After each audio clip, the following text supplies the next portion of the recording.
En 1960, là, il y a à la pleine période du plan d'énergie atomique de la France et de la force de frappe.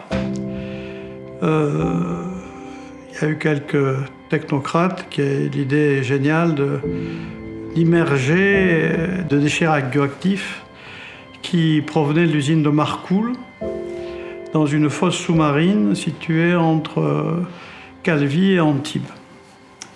Alors le prince Régnier a été extrêmement ému et a suscité, on dirait aujourd'hui, un buzz médiatique, et en organisant un congrès important à Monaco, justement, qui secondairement a permis d'ailleurs à l'Agence internationale de l'énergie atomique d'installer un de ses laboratoires à Monaco, mais aussi de créer le centre scientifique de Monaco qui a eu comme mission initiale de s'intéresser à l'état des océans.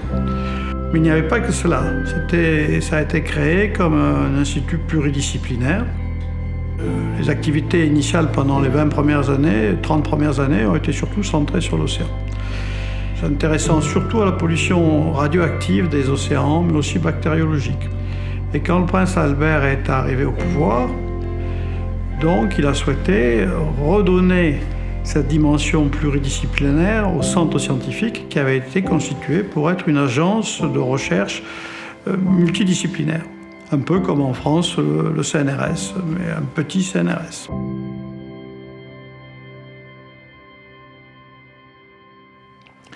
Donc le CSM dispose aujourd'hui de 3 départements de recherche. Premier département, un département historique, celui de biologie marine, donc créé au tout début des années 90, qui travaille principalement sur l'étude des récifs coralliens, la biologie des coraux constructeurs de récifs. Un département de biologie polaire, qui a été créé après l'expédition du prince Albert au pôle Sud. Et un 3e département de biologie médicale, qui intègre des travaux à la fois sur les cellules cancéreuses, pour essayer de trouver des thérapeutiques innovantes, ciblant le métabolisme très original de ces cellules, mais également pour étudier les maladies neuromusculaires. La recherche, c'est quelque chose d'absolument indispensable qui nous permet de mieux comprendre le monde qui nous entoure. Le monde qui nous entoure, c'est les organismes qui nous entourent, c'est les changements environnementaux qui nous entourent, et c'est également la société, les aspects économiques qui nous entourent. Pour moi, la science, c'est la connaissance à la base. Et la science, c'est ce qui nous permet de comprendre tout ce qui est autour de nous, en fait. La science, c'est comprendre la vie. Et il y a Et plus on rentre dans la définition et dans la connaissance, plus on voit la beauté de tous les mécanismes. It's really a way to control what's going on around you. Okay, it's like otherwise it's magic. So science is a way of not being in a magical world because you understand what is going on, and you actually understand how you can change things to go for the better. Les scientifiques sont là pour établir un peu la vérité, pour essayer de rétablir la vérité. Et malheureusement, on est de très mauvais communicateurs en général. Et donc, on a du mal à se faire entendre. Je pense que pour les économistes, c'est un peu plus facile que pour les sciences dures, puisque nous avons le langage le plus approprié pour arriver à expliquer aux décideurs politiques en matière notamment de coûts et bénéfices de leurs actions et de leurs décisions. Là, on versait la voie de la science. On espère amener les solutions aux problèmes. Il y en a déjà beaucoup qui ont été résolus, notamment en cancérologie, dans certaines maladies du diabète, et puis d'autres cas. En infectieux aussi, donc on a trouvé les antibiotiques. Donc ça nous a permis quand même de gagner quelques années de pouvoir traiter des infections. Mais je pense que c'est pas fini, qu'on a encore beaucoup de choses à faire. Et sans science, sans recherche, pour moi, une société n'avance pas. Donc, avoir des programmes de recherche, c'est vraiment un plus pour un pays. Et actuellement, également, on a pris une autre dimension, qui est la dimension des tests Covid.